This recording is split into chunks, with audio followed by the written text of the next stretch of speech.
el día viernes, de que empecé a platicar este viernes recién acerca de las batallas anatómicas.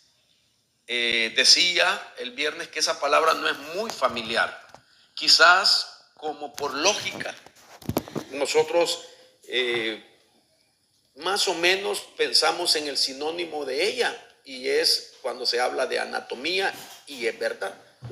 Sin embargo, tiene pues un concepto que no solamente tiene con explicar de qué manera nuestro cuerpo está compuesto, cuántos órganos tiene, cuántos sistemas tiene, cuántas células tiene, etcétera, porque entonces sería eso anatomía.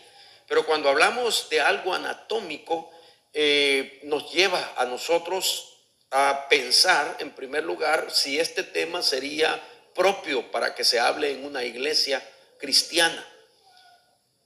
Y claro que sí es propio, porque encuentro yo significados en la Biblia.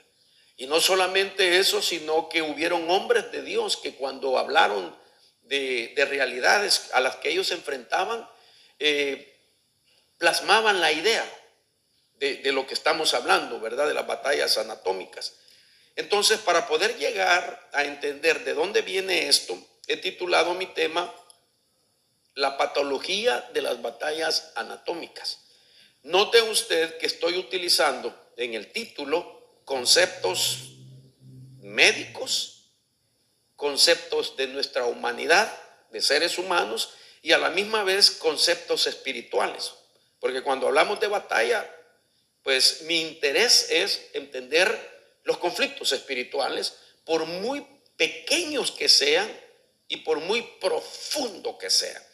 Cuando hablo de pequeños no me estoy refiriendo a algo insignificante, sino quizás con mayor razón el verdadero significado. Porque cuando nosotros nos damos cuenta de que pueden existir incluso batallas en el ámbito microscópico, no porque es algo pequeño no tenga significado. Por ejemplo, nosotros batallamos hoy en día con tantos virus que están trayendo estragos, hermano, a la salud de las personas. Y esos virus son pues una creación microscópica. No los vemos, pero sí sentimos los efectos. Son microorgánicos que ahí están. Imagínense lo que pasamos, ¿verdad? Una pandemia que trajo tanto estragos a la humanidad, cambió el ritmo de la vida de los seres humanos. De tal manera que aún hay gente, y quizás en nuestros medios, que durante ese tiempo, pues un ser amado, un ser querido, pues partió con el Señor, ¿verdad? Porque algo microscópico lo llevó pues a la muerte, lamentablemente. Yo escribí otro libro junto con mi esposa en el año 2011, me parece. En ese libro que titulé El modus operandi de las tinieblas, hay un capítulo entero, lo dediqué, donde yo decía que venía un tiempo donde la guerra espiritual se iba a experimentar en el nivel de los virus. Y todavía la pandemia no había aparecido, ni había, hermano, presagios de que eso se iba a dar. Pero ahí lo plasmé, y no estaba diciendo yo que todos los virus son espíritus inmundos, sino que lo que dije, que venía un tiempo donde la guerra espiritual se tendría que dar en el nivel de los virus, y puse mis bases bíblicas y expliqué lo que significaba todo eso, para que más o menos en el año 2020 fue, ¿verdad? Se desata aquello que por 2 años, hermano, se dio estragos. Entonces ahora, cuando yo veo esto, me encuentro ante una realidad, y es que mucha gente, hay batallas que no las considera tan peligrosas. Como por ejemplo, todos nosotros sabemos que hay batallas donde hay armas de por medio. Cuando hablo de las guerras convencionales, cuando hay 2 bandos que están en contra y que se amenazan con armas, pues cualquiera por lógica entiende que se está hablando pues de peligro, de muerte, de destrucción, porque hay armas de por medio. Lo consideramos peligroso. Asimismo, podemos considerar peligroso las batallas contra espíritus inmundos, porque sabemos que existe un mundo paralelo, un mundo invisible, que es encabezado por una entidad que se llama Satanás, que el Señor lo reprenda. Entonces también muchas veces sabemos que puede haber peligro, una persona endemoniada que se quite la vida, y así poder mencionar tantas cosas que en la vida, en la historia, en la Biblia y en las experiencias nosotros la hemos también confirmado. Pero hay batallas como estas que nosotros no las consideramos peligrosas. Sin embargo, pueden ser tan dañinas como las otras dos que he mencionado. Entonces, basado en eso, quiero explicar qué es el concepto de anatómico y luego vamos a entrar al concepto de patología otra vez, y de ahí que Dios nos ayude y nos agarre confesados a todos.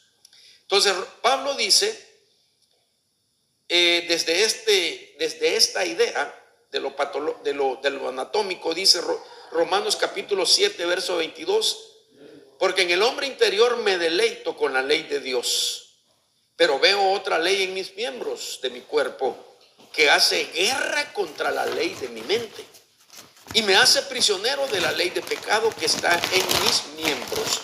Miserable de mí, ¿quién me libertará de este cuerpo de muerte? Más adelante él dice que da gracias a Dios porque Cristo es el que nos puede ayudar.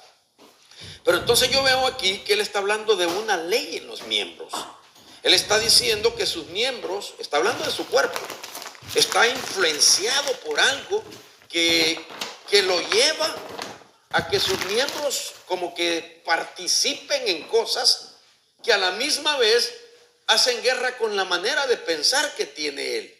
Se puede imaginar qué complejo es esto, de que la persona esté utilizando su cuerpo en algo que ya no le correspondería a un hijo de Dios.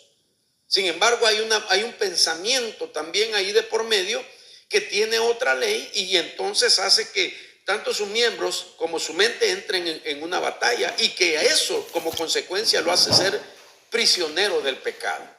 Entonces Pablo está hablando como cualquier hombre que tiene esa realidad de esas batallas.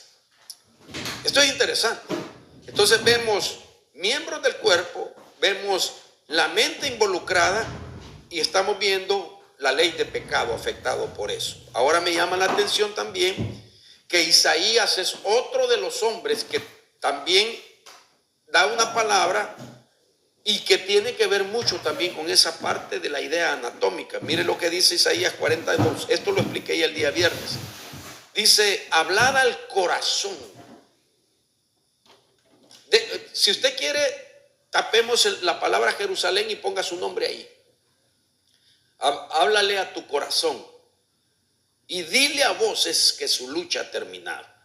Ahora está diciendo Isaías desde esa perspectiva, como que del corazón puede venir la influencia también para que, pues, Jerusalén, como representando a una persona,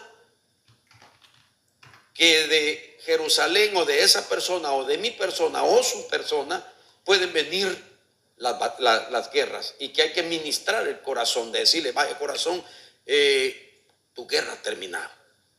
Y la Biblia así lo dice, que del corazón salen los malos pensamientos, salen los hurtos, salen los adulterios, sale todo aquello, hermano, que hace que el hombre en un momento de descuido espiritual pueda caer del nivel en el que se encuentra y lamentablemente pues sufrir las consecuencias, ¿verdad?, de un pecado.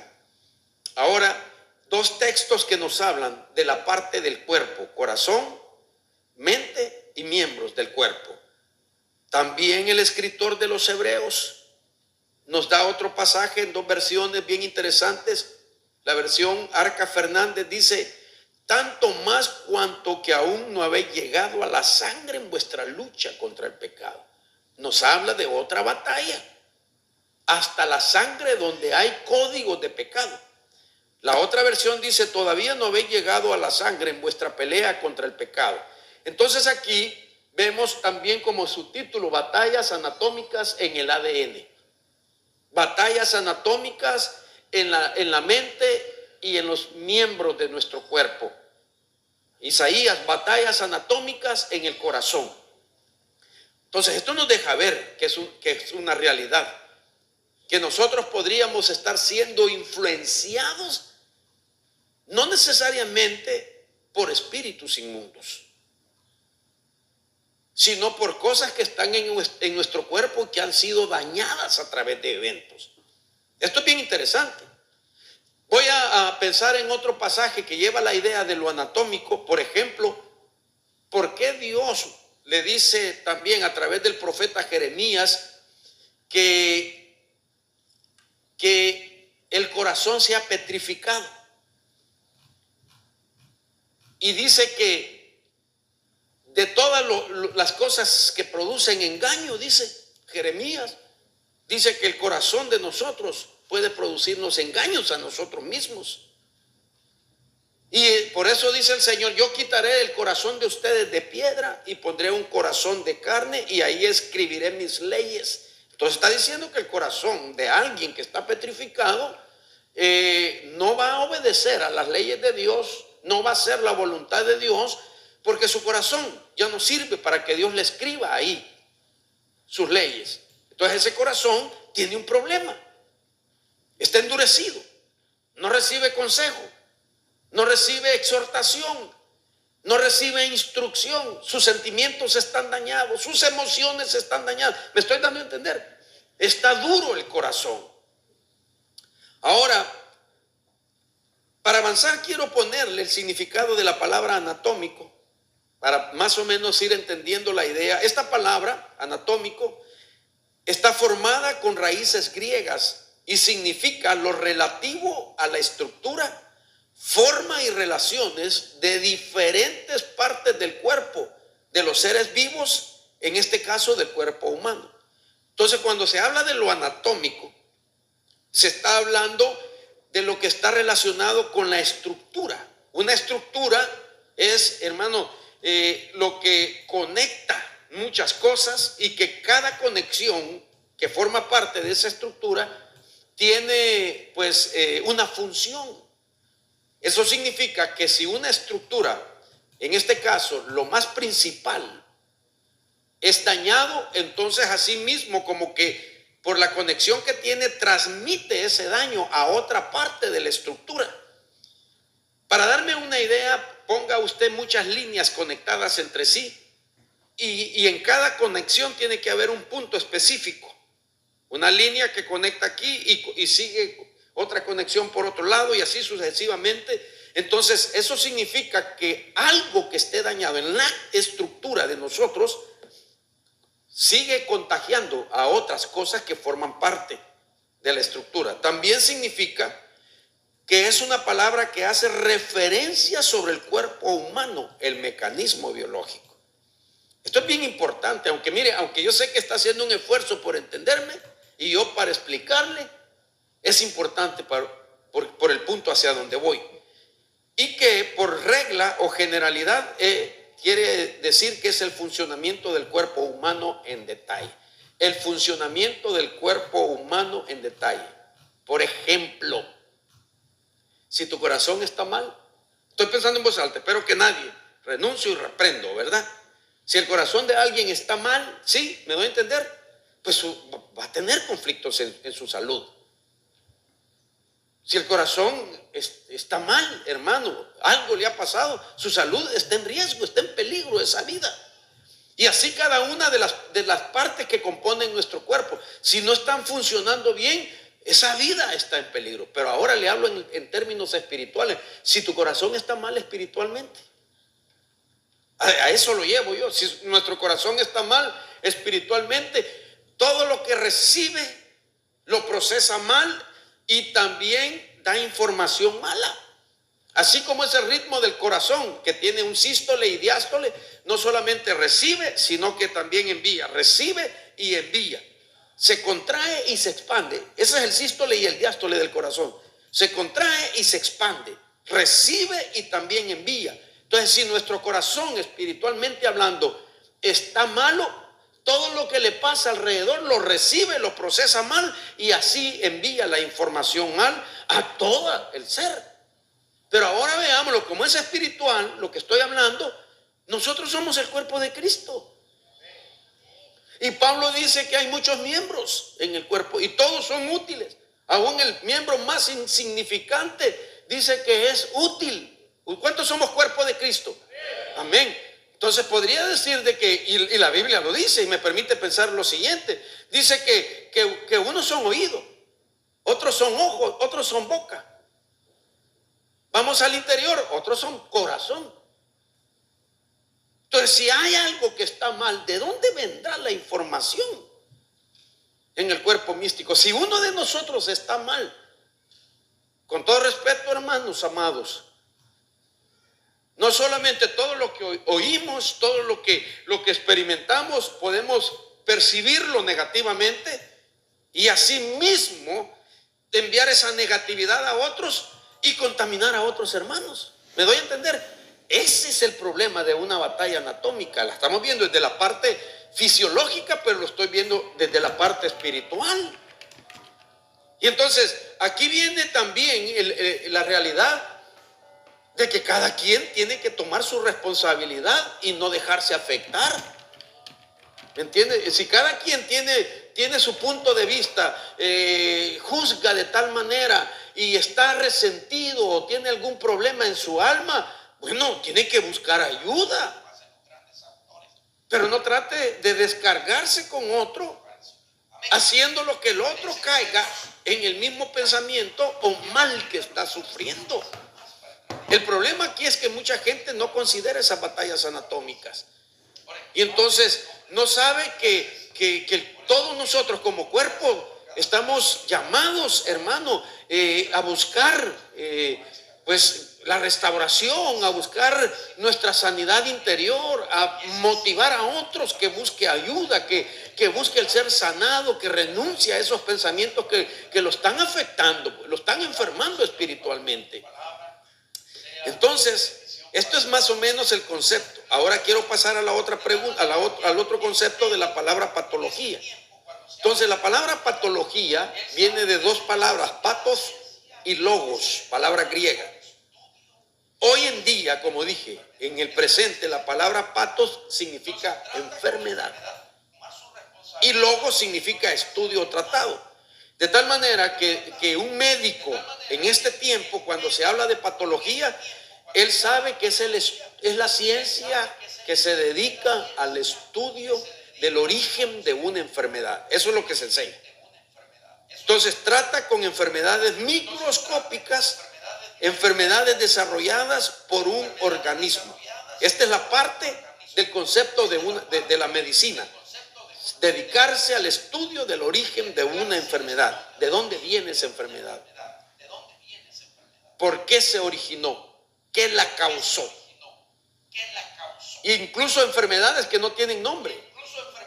Y cuando encuentran, digamos, la dinámica de esa enfermedad, la evolución de esa enfermedad, entonces le dan nombre.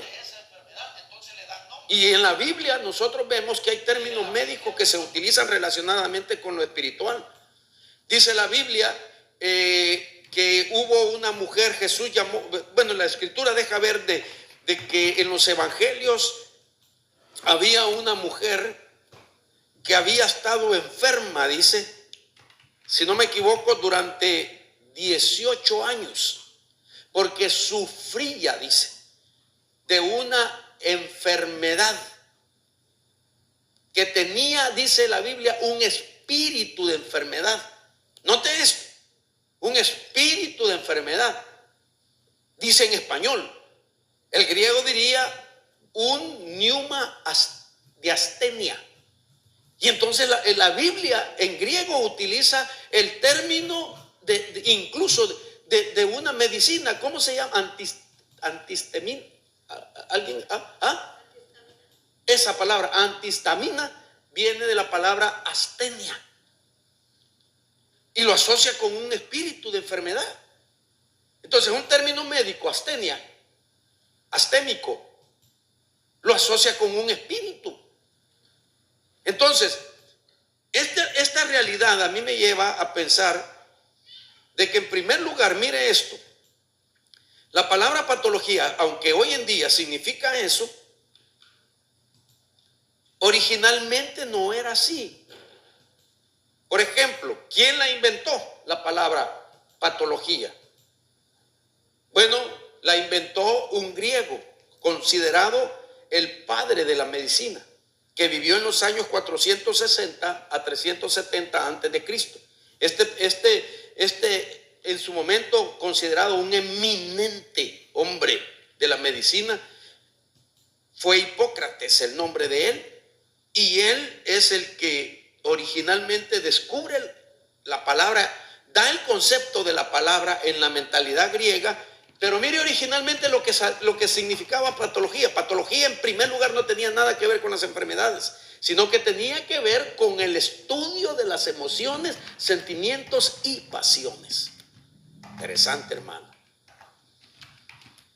Originalmente entonces significaba esto: patos, emoción, estado de ánimo, pasión, logos, estudio, tratado. Ahora se sustituye y se le pone enfermedad. Y claro, tiene que ver. Es obvio. ¿Por qué? Porque nadie puede negar el día de hoy que lo que se llama enfermedades psicosomáticas ya no es una teoría. Ahora es 99.9% que las enfermedades del cuerpo vienen de la condición emocional, vienen del alma de la persona. Por eso se llaman psicosomáticas, dos palabras. Psico viene de psyche, de psuque, que quiere decir alma, y somático viene de soma, que quiere decir cuerpo en griego. Entonces está diciendo enfermedades almáticas físicas. O sea que algo que comienza por dentro, comienza anatómicamente, comienza, hermano, en oculto, un problema emocional, un problema sentimental. Al principio nadie lo detecta. Nadie se da cuenta que alguien esté sufriendo emocionalmente, pero tarde o temprano aflora y se va a evidenciar en el cuerpo de la persona a través de haber tocado órganos, a través de que ahora lo expresa la persona físicamente, con debilidad, con estragos en la piel, en el cuerpo, con rostro afectado, etcétera. Entonces, algo que se llamaba emoción, algo que se llamaba sentimiento, si es dañino, si ha sido intoxicado, eso es lo que significa esta palabra. Ahora eso toca un órgano del cuerpo y afecta la estabilidad de salud de una persona. Esa es una batalla. Porque alguien podría, con todo temor, hermanos, y respeto, alguien podría estar muriéndose pausadamente por algo que está por dentro. Pero la buena noticia es que hasta ahí quiere llegar el Señor, de ayudarnos, de bendecirnos, de sanarnos, de liberarnos, de revelarnos su palabra. Entonces, esta palabra es una de las 4 palabras en el Nuevo Testamento que literalmente significa pasiones. Entonces, cuando hablamos nosotros de la palabra patos, ahí está el numeral, si usted quiere leer el diccionario Strong, dice que el concepto que lo define es el estado incontrolable del alma y la mente, del cual surgen los diversos deseos, las emociones y las pasiones que no se saben dominar. Tremendo esto, porque entonces aquí yo tengo que ir a la realidad de que cuando yo hablo de emociones no es lo mismo con sentimientos ni pasiones, aunque van íntimamente relacionadas. Nadie nace por diseño original con pasiones. Nadie. Pero sí nacemos con emociones. Dios nos puso emociones en nuestra anatomía. Ahora uso la palabra anatomía, porque se puede imaginar ser una creación sin emociones. Qué horrible fuera, ¿verdad? Entonces Dios nos diseñó con emociones. Pero cuando hay un trastoque en nuestras emociones, surgen las emociones negativas. Y las emociones negativas, si no se saben controlar, toman auge cada día más y se convierten en pasiones. Pero de la emoción a la pasión hay un puente. Y eso se llama sentimiento. Y el sentimiento nace en la base de cómo tú interpretas la emoción. Un sentimiento es lo que interpreta una emoción y entonces del sentimiento se convierte en una pasión. Y esto es lo que estaba diciendo este personaje llamado Hipócrates cuando descubrió el significado de la palabra patos, que tiene que ver pasiones. Me estoy dando a entender, ¿verdad? Haga un gran esfuerzo, hermano, en el amor. Dígale al que tiene la paz, hace un gran esfuerzo. Ahora la pregunta es, ¿cuándo nació todo esto? ¿Cuándo nació todo esto? Tiene un origen. Y entonces las batallas anatómicas comenzaron en el huerto del Edén, en la desobediencia de Adán y Eva. Durante el tiempo que estas criaturas estaban en comunión con Dios, no habían las emociones negativas. No había emoción de tristeza, no había una emoción de miedo, no había una emoción de rabia. Hoy hasta decía el viernes, ahora hasta a la rabia se le dice que es una emoción, y no está refiriéndose a la rabia que le da a los animalitos, sino que está diciendo que hay una emoción que le llega también al humano que se llama rabia. Yo dije, Dios mío, ¿cómo es eso? Yo crecí en una escuela que rabia le dan a los vampiros, a los chuchos, pero ahora hasta a los humanos. ¿Qué será eso? Y entonces la Biblia dice que miren lo que ellos empezaron a vivir. Cuando desobedieron a Dios, empezó el temor. Y dice que cuando Dios habló en el huerto a la voz de Dios, dice que Adán estaba escondido. Y le dijo él a Dios, es que tuve miedo y me escondí. Y cuando se vieron desnudos, se sintieron avergonzados uno a otro. Y luego vino la culpabilidad entre ellos. La mujer que me diste, la mujer dijo, la serpiente que me diste. Entonces notemos cómo, hermano, criaturas tan perfectas, con emociones maravillosas, el enemigo lanzó un ataque a la mente a través de una información, de una media verdad. Les cambió la estructura del pensamiento, los hizo dudar y los hizo pensar de manera prejuiciosa,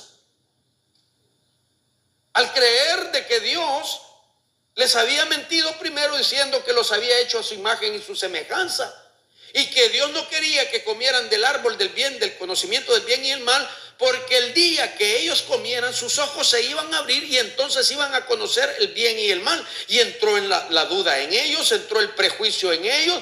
Déjenme pensar en voz alta. Entonces como que, entonces no somos dioses. Porque si Él dijo, hagamos al hombre a nuestra imagen y conforme a nuestra semejanza, Él estaba diciendo que sean los humanos como nosotros somos, como es Dios, así tienen que ser ellos. El diablo les dijo, sus ojos se abrirán y ustedes conocerán el bien y el mal. ¿Qué necesidad hay de conocer el mal? Si lo que nos interesa a nosotros es conocer todo el bien que Dios nos ha dado. Si del mal lo traemos, hermano, encriptado en nuestra genética, en nuestras células, en nuestra crianza traemos tanto mal. Yo no quiero saber del mal, yo quiero saber del bien. Pero entonces dice la Biblia a través de Pablo que por causa de esa desobediencia el pecado entró en el mundo. Todos los males entraron al mundo. Toda la humanidad a partir de ese momento era vulnerable de todo aquello que produce el pecado. Y dice, y no solamente eso, sino que también la muerte por el pecado. Si dice que entró la muerte por el pecado, nosotros no estábamos supuestos a morir, sino que nosotros seríamos inmortales. No eternos, pero sí inmortales. Comiendo del fruto de los árboles, que sí se podían comer. ¿Cómo sería ser inmortal, hermano? O sea, que no iba a haber una involución. Porque ahora, cuando entró la muerte, entonces el hombre el pecado lo hizo entrar en esa decadencia, y ahora los días pasan, los días van pasando y el hombre se deteriora físicamente hablando, internamente hablando. Yo no sé si ustedes, hermanos amados, se han visto cuando todavía guardan fotos de ustedes, cuando tenían 20 años. Va que ustedes, ay, qué años. Ahora hasta hay hermanos que aguanta esa foto, ponen en el Facebook. Y las que andan buscando pareja, ¿verdad? Ahí, ay, qué guapo, mírenlo ahorita. O a la hermana, ay, que sus mejores años, hermano. Y el que está solterón ahí anda buscando, qué bonito estaba mucho. Mírenla ahorita. Esa no la ponen. Pero se puede imaginar lo que era nuestra naturaleza. De que si íbamos a ser inmortales, significa que no íbamos a envejecer. Significa que usted iba a mantenerse de una edad saludable, hermano, en sus mejores años. Así como Adán y Eva estaban en sus mejores momentos, pero el enemigo les cambió eso. Y ahora entró todos los males a la tierra. Por eso ahora dice la Biblia que en el primer Adán todos mueren, pero en el postrer Adán todos vivimos. Porque Él vino a dar un espíritu vivificante. Espíritu vivificante. Bendito sea Dios. Pero el punto es siempre mantenernos en obediencia con Dios.